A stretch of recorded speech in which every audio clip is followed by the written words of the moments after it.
Muling nagbaba ng mga direktiba si Pangulong Ferdinand R. Marcos Jr. para mapabilis pa ang pagtulong ng pamahalaan sa mga nasalanta ng bagyong Christine. Kanina, isang situational briefing ang pinangunahan ng Pangulo para personal na malaman ang sitwasyon sa relief efforts ng gobyerno. Si Kenneth Paciente sa sentro ng balita. Yes, Kenneth. Angelique, nagpahatid ng simpatya si Pangulong Ferdinand R. Marcos Jr. sa mga apektado ng bagyo at kinilala ang resilience ng mga lokal na pamahalaan sa pagtugon sa kalamidad. Muli namang tiniyak ng Pangulo ang walang patid na pagsisikap ng pamahalaan para makapagbigay ng assistance sa mga naapektuhan ng bagyong Christine. Katunayan, sinabi ng Presidente na pinadala na ang tulong sa Bicol ngayong araw. In any case, I'm able to say that a C-130 left Manila at 6:49 today, and with the following assets: the satellite communication, gensets for the satellite communication, water filtration units, and other personnel. The 525th ECB Philippine Army, 20 SAR operators, search and rescue operators, 2 inflatable rescue boats have been deployed. 14 rescue boats with automotors have also been deployed.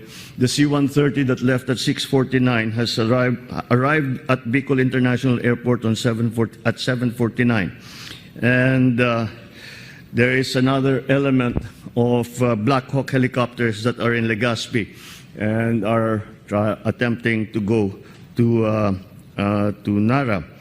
Sa ngayon, ikinakasa na rin daw ng pamahalaan ang air operation sa Bicol at nakatakdang gamitin ang airlift assets ng AFP, lalo't maraming lugar pa sa Bicol ang lubog sa baha.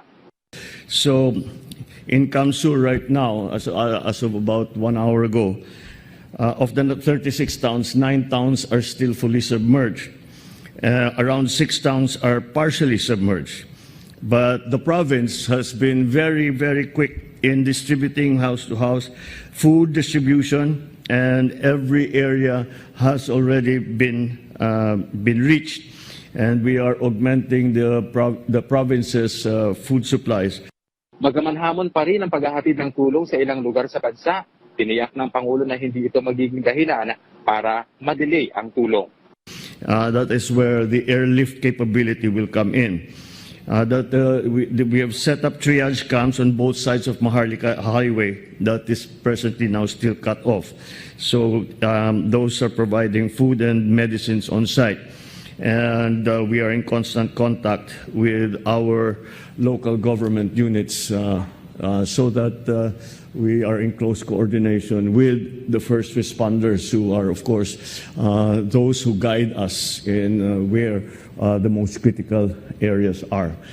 Ipinag-utos na rin ng Pangulo ang mobilization ng AFP personnel at resources para tumugon sa epekto ng bagyong Christine. Yan ay para mas maging mabilis pa ang aksyon ng pamahalaan sa pagbibigay ng tulong sa mga naapektuhan ng bagyo. Kasabay niya ng pag-atas ng Pangulo sa pag-deploy ng aircraft, bangka, maging ang presidential helicopters at iba pang kagamitan para tumutok sa rescue operations, maging sa rehabilitation. Nagbaba na rin ng direktiba ang Pangulo sa DBM sa agarang pag-release ng kinakailangang pondo para makapag-procure ng kinakailangang resources sa pagtugon sa epekto ng bagyo.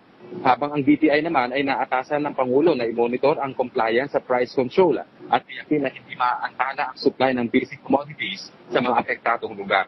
Pinaunahan naman, Angelique, ng Pangulo ang isang situation briefing sa Palasyo ng Malacanang kasama ang iba't ibang ahensya ng gobyerno kung saan nabigyan ng update ang Pangulo sa pinakahuling lagay ng mga lugar sa bansa, lalo na sa Bicol Region. Gaya ng dati, Angelique, direktiba pa rin ng Pangulo ang matilis na tulong sa mga apektadong individual at agarang rehabilitasyon ng mga pinsalang iniwan ng bagyong Christine.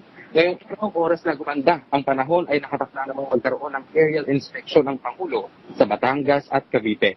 Samantala sa Malacanang briefing, sinabi naman ng DTI na umiiral na ang 30-day price freeze ng basic commodities sa mga lugar na apektado ng bagyong Christine. Babantayan daw itong mabuti ng DTI at tiniyak na mananagot ang mga lalabag sa kautosang ito. Tiniyak din ng ahensya na handa ang DTI na tumulong sa mga negosyong naapektuhan ng bagyo kung saan maaari silang mag-apply para sa financial assistance na maaaring umabot sa 300,000 pesos.